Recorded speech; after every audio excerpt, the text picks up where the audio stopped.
ನಾವು ಮೈಸೂರಿಂದ ಕೊಟ್ಟಿಯೂರಿಗೆ ಬಂದು ಅಲ್ಲಿ ದೇವ್ರ ದರ್ಶನ ಎಲ್ಲ ಆದ್ಮೇಲೆ ಅಲ್ಲಿಂದ 88 ಕಿಲೋಮೀಟರ್ ಅಲ್ಲಿರೋ ಮಡಯಿ ಕಾವು ಭಗವತಿ ಟೆಂಪಲ್ಗೆ ಬಂದು ಆದ್ರೆ ನಾವು ತಲುಪಿದ್ದು ರಾತ್ರಿ 9:30ಗೆ. ಟೆಂಪಲ್ಲು 7:30ಗೆ ಕ್ಲೋಸ್ ಆಗಿತ್ತು. ಅದಕ್ಕೆ ಅಲ್ಲೇ ಪಕ್ಕದಲ್ಲೇ ರೂಮ್ ಬುಕ್ ಮಾಡಿ ಸ್ಟೇ ಆಗಿದ್ದು. ಯಾರೆಲ್ಲ ಪಾರ್ಟ್ 1 ವ್ಲಾಗ್ ನೋಡಿಲ್ಲ, ಕೆಳಗಡೆ ಡಿಸ್ಕ್ರಿಪ್ಷನ್ ಅಲ್ಲಿ ಲಿಂಕ್ ಹಾಕಿರ್ತೀನಿ, ಹೋಗಿ ನೋಡಿ.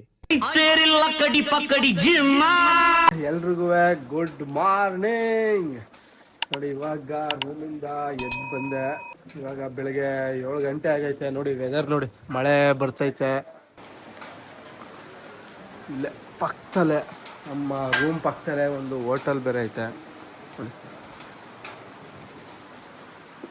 ನೋಡಿ ವೆದರ್.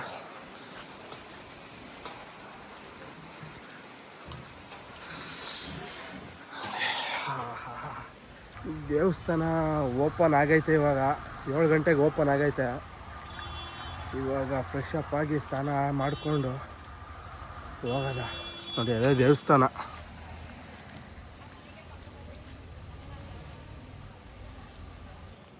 ಅದೇ ದೇವಸ್ಥಾನ, ಇಲ್ಲೇ ನಾವು ಬುಕ್ ಮಾಡಿರೋದು.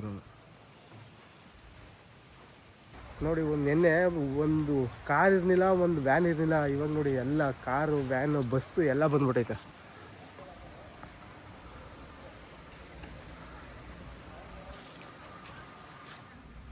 ಇವಾಗ ಎಲ್ಲ ತಿರ್ಗಾ ಫ್ರೆಶ್ ಅಪ್ ಆಗಿ ಎಲ್ಲ ಸ್ನಾನ ಮಾಡಿ ತಿರ್ಗಾ ಇವಾಗ ಹೋಗ್ತಿದ್ದೀವಿ. ಇವಾಗ ದೇವಸ್ಥಾನದೊಳಕ್ಕೆ ಬನ್ನಿ ಹೋಗೋದು.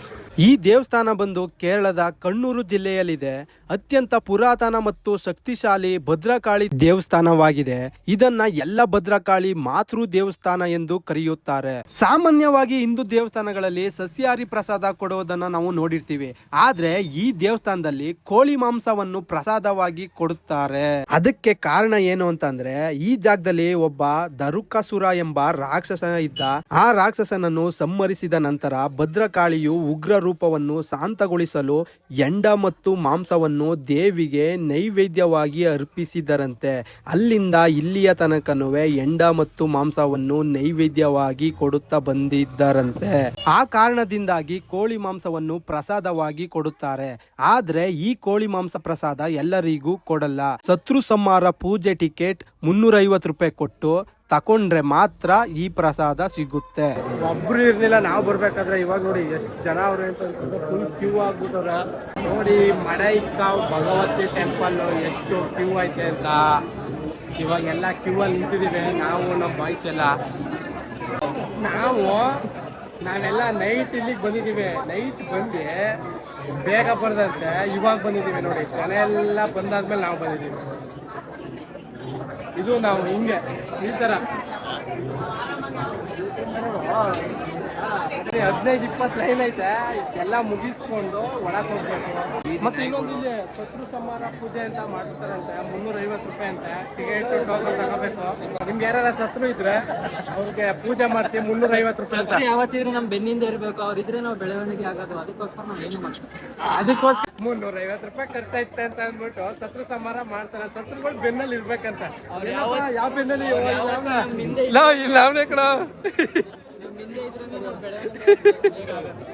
ಇದೇ ಇವಾಗ ಲಾಸ್ಟ್ ಲೈನ್ ನಾವು ಓದ್ತಿರೋದು. ನೋಡಿ, ಅಲ್ಲಿಂದ ಎಷ್ಟು ಲೈನ್ ಐತೆ. ಇಲ್ಲ ಅಂತಂದ್ರೆ ಒಂದು 20 ಲೈನ್ ಐತೆ. 15ರಿಂದ 20 ಲೈನ್. ಇವಾಗ ಲಾಸ್ಟ್ ಲೈನ್. ಇದು ಬಿಟ್ರೆ ಇನ್ ಯಾವ ಲೈನ್ ಇಲ್ಲ. ಇಲ್ಲಿಂದ ಗರ್ಭಗುಡಿ ಒಳಕ್ಕೆ ಹೋಗ್ಬೇಕು. ನಡಿಯ ಒಳಕ್ಕೆ ನಡಿಯೋ. ಇವಾಗ ಒಳಕ್ಕೆ ಹೋಗೋದ. ಫೋನು ಸರಿಯಾಗಿ ಅಲೋ ಇಲ್ಲ. ಫೋನ್ ಏನಾರ ವಿಡಿಯೋ ಮಾಡ್ತೀನಿ ಅಂತ ಗೊತ್ತಾದ್ರೆ ಕಿತ್ತಿ ಇಸ್ಕೊಬಿಡ್ತಾರೆ. ಸದ್ಯಕ್ಕೆ ನನಗೆ ಗೊತ್ತಾಗ್ದಂತೆ ವಿಡಿಯೋ ಮಾಡೋದ. ನೋಡಿ, ಇವಾಗ ಒಳಗೆ ಬಂದಿದ್ದೀವಿ.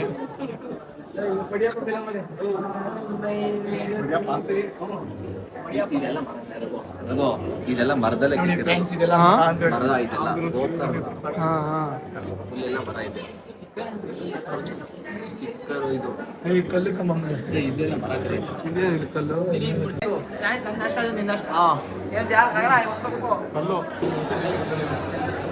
ಇವಾಗ ನಾವು ದೇವ್ರ ದರ್ಶನ ಮುಗಿಸ್ಕೊಂಡು ಇವಾಗ ಎಕ್ಸಿಟ್ ಗೇಟಲ್ಲಿ ಬಂದು. ಇದೆ ಎಕ್ಸಿಟ್ ಗೇಟು.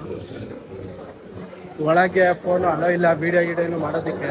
ಅದಕ್ಕೆ ಇಲ್ಲಿ ವಿಡಿಯೋ ಮಾಡ್ತಿದ್ದೀನಿ. ಇದು ಪ್ರಸಾದ ಕೌಂಟರು. ಯಾವ್ಯಾವ ಥರ ಯಾವ್ಯಾವ ಪೂಜೆಗೆ ಯಾವ್ಯಾವ ಎಷ್ಟೆಷ್ಟು ದುಡ್ಡು ಅಂತ ಅಲ್ಲಿ ಬರ್ದವ್ರೆ. ನೋಡಿ, ತೋರಿಸ್ತೀನಿ.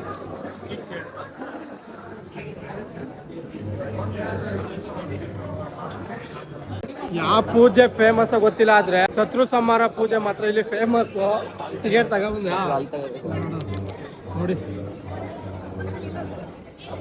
ಇವಾಗ ಆ ಚೀಟಿನ ಇವಾಗ ಇಲ್ಲಿ ಕೊಡ್ಬೇಕು.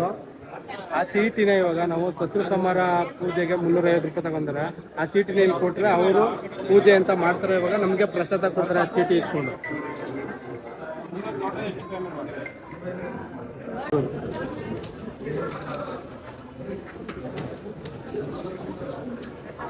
ಇವಾಗ ವಿಡಿಯೋ ಬ್ಲಾಗ್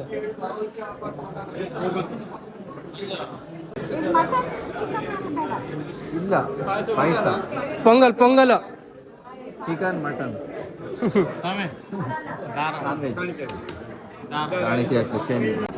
ಇವಾಗ ತಗೊಂಡಿದ್ದೀವಿ. ಇವಾಗ ಪ್ರಸಾದ ಕೊಟ್ರು, ಬನ್ನಿ ಇವಾಗ ಅದನ್ನ ಓಪನ್ ಮಾಡಿ ನೋಡೋದ.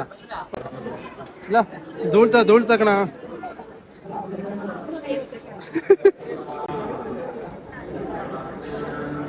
ಆಹಾ,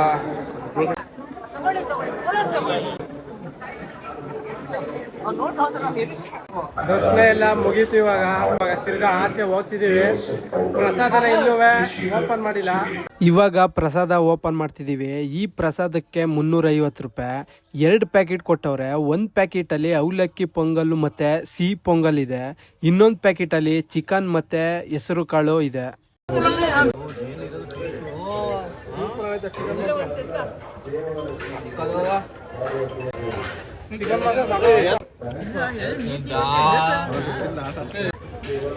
ಚಿಕನ್ ಕಾಲು ಹೆಂಗಿತ್ತ? ಚಿಕನ್ ಮಾತ್ರ ಟೇಸ್ಟ್. ಅವಲಕ್ಕಿ ಇದೆ, ಅವಲಕ್ಕಿ ಪೊಂಗಲ್ ಇದು ಎಲ್ಲ ಆಯ್ತು. ಇವಾಗ ನಮ್ಮ ರೂಮಿಗೆ ಬಂದ. ಅದೇ ನಮ್ಮ ರೂಮ್. ಇವೆಲ್ಲ ತಿರ್ಗಾ ಬಟ್ಟೆ ಎಲ್ಲ ಈ ಪಂಚೆ ಈ ಸಾಲನ್ನೆಲ್ಲ ಬಿಚ್ಚಾಕಿ ಡ್ರೆಸ್ ಚೇಂಜ್ ಮಾಡೋದ. ರೂಮ್ನ ಚಿಕ್ಕೋಟ್ ಮಾಡಿ ಇವಾಗ ಹೋಗ್ತಾ ಇದೀವಿ. ಎಲ್ಲ ಬರ್ರ ಬಾಯ್ಸ್.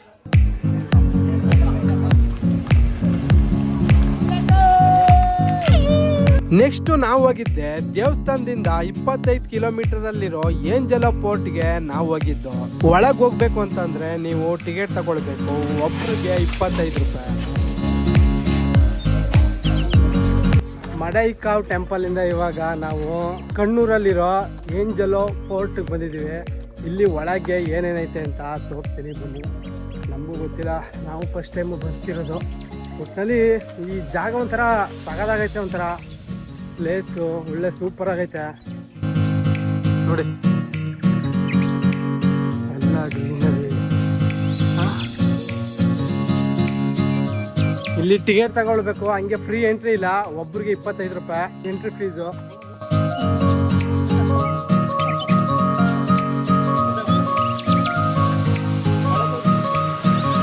ಸಮುದ್ರದ ದ್ವೀಪಗುರು, ಸಮುದ್ರನೇ ಅಂದಿರೋ ಪಕ್ಕದಲ್ಲೇ ಇರೋದು ಅಂತ ನೋಡಿ. ಪಿರಂಗಿ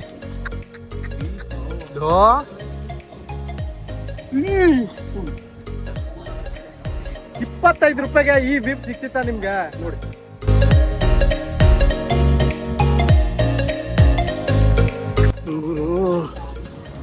ಕಣ್ಣ ಎಲ್ಲಿ ಗಂಟ ನೋಡ್ತೀರಿ ಅಲ್ಲಿ ಗಂಟ ನೀರೇ ಐತೆ.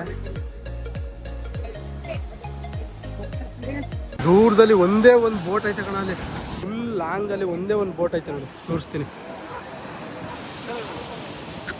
ಯಾವ್ದೋ ಸಿಂಗಲ್ ಸೇರ್ಕಣಲ್ಲ ಅದು ಬೋಟು. ಹಾ, ಯಾರು ಅವರೇ ಬರೋದು ಖಾಲಿ ಬೋಟ್ ಹೆಂಗೆ?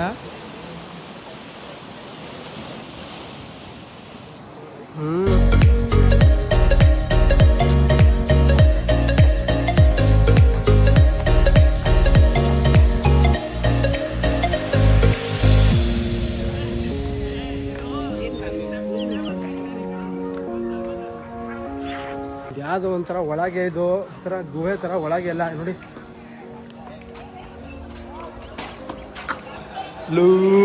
ಇಲ್ಲೂ ಒಳಕ್ ಹೋಗದ. ಓ ಇಲ್ಲೂ ಹಂಗೆ ಸೇಮು.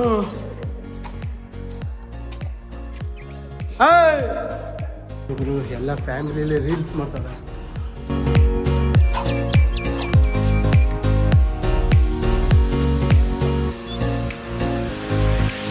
ಸಗದಾಗ ಮಾಡ್ತಾವ್ರೆ ಫ್ಯಾಮಿಲಿ ರೀಲ್ಸು.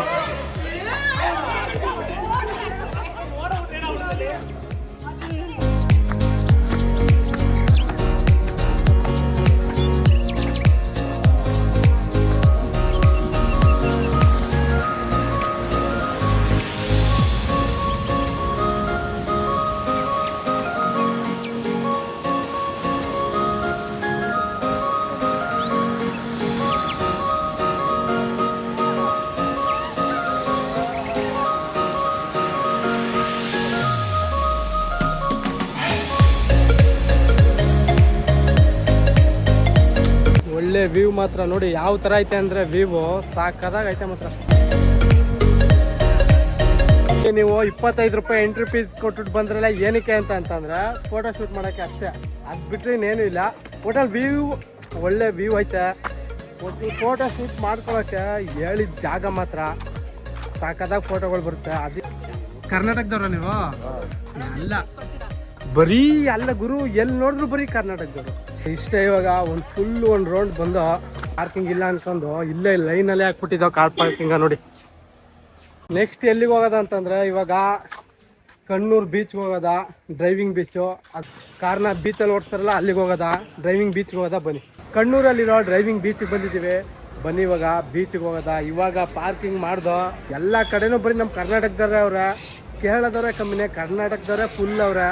ಇವಾಗ ಪಾರ್ಕಿಂಗ್ ಆಗ್ತೋ ಇಲ್ಲೇ ಅಲ್ಲೈತೆ ಬೀಚ್ ನೋಡಿ, ಒಂದು ಸ್ವಲ್ಪ ತೋರಿಸ್ತೀನಿ. ಬೀಚ್ ನೋಡಿ ನೋಡಿ ಯಾವ ಥರ ಐತೆ.